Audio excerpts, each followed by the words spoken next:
So, where are the Beverly Hillbillies heading?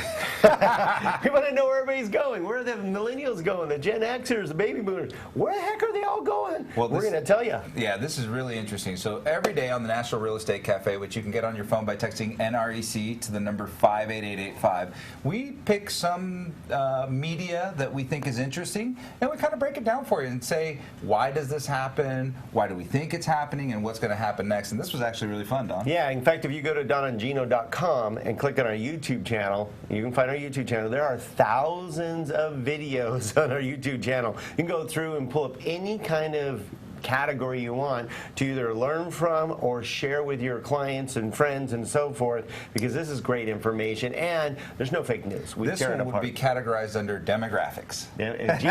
One of Gino's favorite words is demographics. It's demographically charged. Because what happens is demographics do drive real estate markets, and today's slides are a perfect example of that. Yeah, exactly. Because right now, for example, the first-time home buyer market is heating up big time because millennials are finally leaving the home or getting kicked out of their home, one of the two, and they're getting confident enough to buy homes. So where are they all going? So this is a fun little.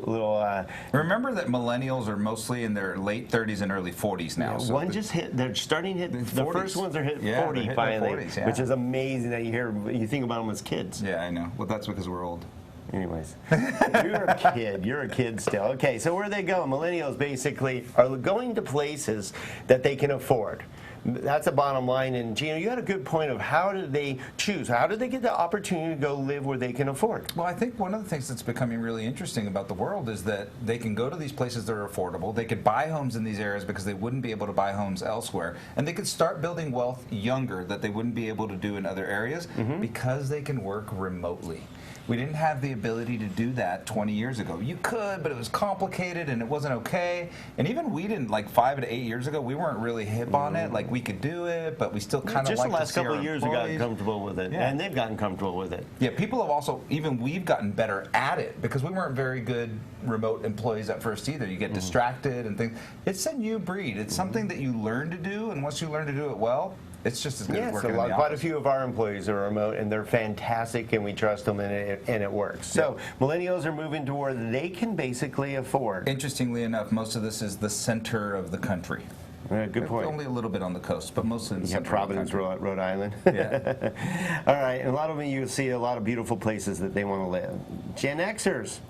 They're going where the money is. Well, they had to, right? And they didn't have a choice. So all these years, you had to go where the jobs were. If you wanted a great job, you had to go to L.A. You had to go to San Jose. Yeah.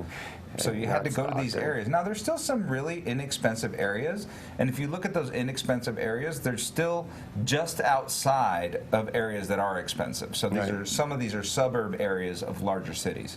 All right, so that's where the millennials are heading. So what about the baby boomers? And those were the Gen Xers. That was me. Yeah, Gen Xer, and I'm on the cusp of that as well.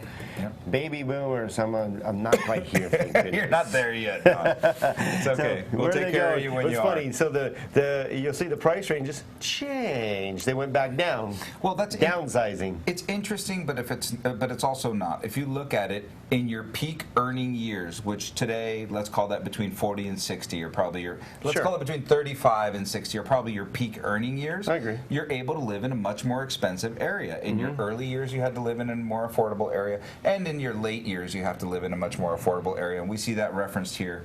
Also warmer areas. Yes. Yeah, we don't see Palm Springs on here. Green Bay, Wisconsin. I don't see that. Exactly. Yeah, you got Tucson and Florida's and Hawaii. I saw this the other day. I don't know if it was a meme or what it was, but it said, Florida, God's waiting room. It's really bad. He said it.